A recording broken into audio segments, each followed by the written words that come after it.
Hey, what's up guys, this is Vishu from Geekstarts. So we have our slash data ready, so we can use it now.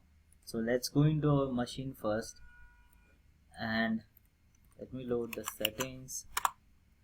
So once you're in the machine, now we are going to configure the database server. So our database server is PostgreSQL and we need to install it first. So we can do that using sudo. Sudo is used to run commands that need privileges to run, that can only be ran from root. So we are going to use sudo, which would tell the kernel that even though I am an EC2 user, a normal user, I am going to run some commands which only root can use, and please allow me to run those commands. So sudo yum install. Yum is the package manager for Red Hat distributions.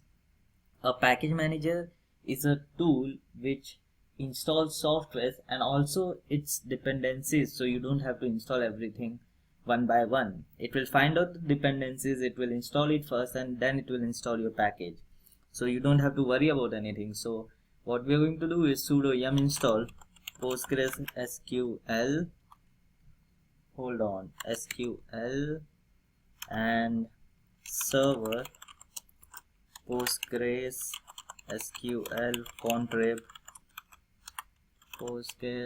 PostgreSQL docs, and also the development server, so PostgreSQL devel. So it will give you all the dependencies and the packages, the size of the packages and everything else. So do a yes and wait for it to finish. So once we are done with this, we are going to install everything, like we are going to work the database on slash data. So we need to make sure that there's nothing in slash data. So if I do a ls slash data, it would show you that there's a lost and found. So I'm going to do an rm minus rf for slash data lost and found. Rm as in remove, minus rf is remove forcefully. So it will not ask me anything, it will just remove it. But since I'm not a root user, I'm going to use sudo.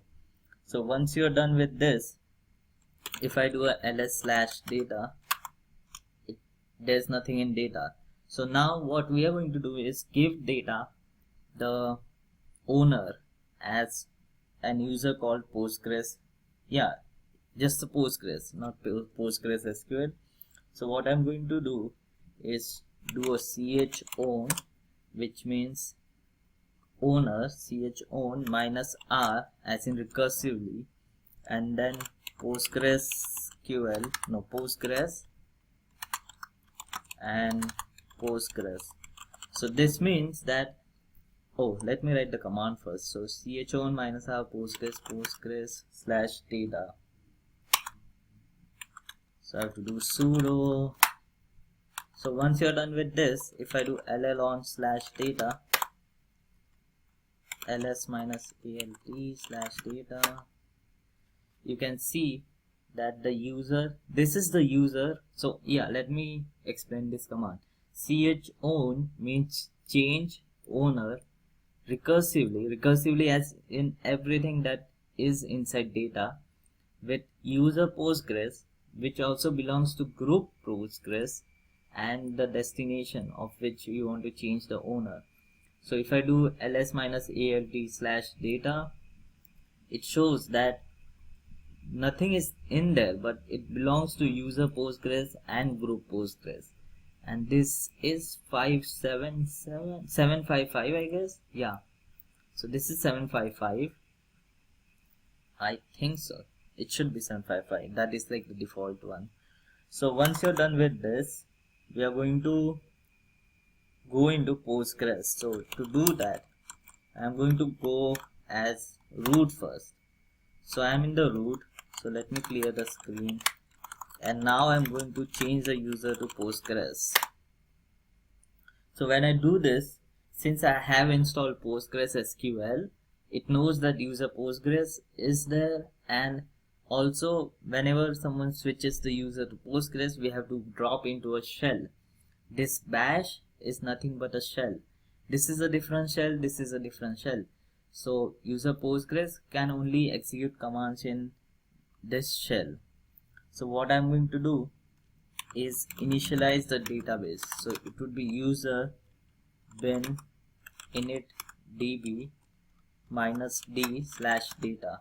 So what this is saying that run the initialize database command, which is in slash user slash bin, and store everything in slash data. So when I run this, the files belonging to this database server system will be owned by user Postgres. This user must also own the server process, and it will show all the like the information, and then it can say, it says success, you can now start the database server using this command. So what I'm going to do is try to run this, and your database server is running. If you don't see any errors, it means that it is running. So now we have configured our database server, we have installed packages, we have configured it, and we have a database server running. So in the next video, I'm going to show some security aspects that we need to cover.